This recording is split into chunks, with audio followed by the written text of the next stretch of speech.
Hi guys! So for today's video, ang lulutuin natin ngayon ay pata. Nilagang pata sa palayok. So sasalang natin syempre sa apoy ang ating pata at magbabalat muna tayo nitong ating sibuyas at saka bawang.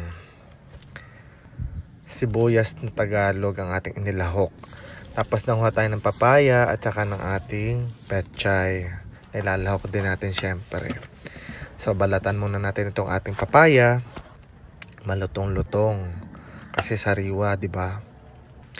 Syempre lalagyan din natin ng patatas. Masarap sa nilaga ang patatas.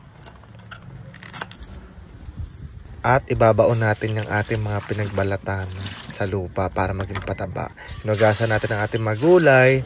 And then ito naman ang ating pritong bikang para may kamats ang ating nilaga, di ba? So ayan, paluto ng ating niluluto. Nilagyan lang natin ng palasa na asin at saka paminta.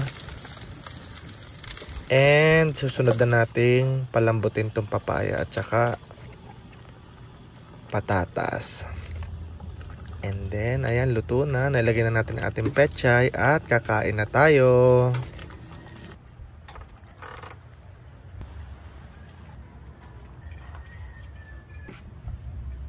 Kain po tayo. Ulam natin ay pata saka bika.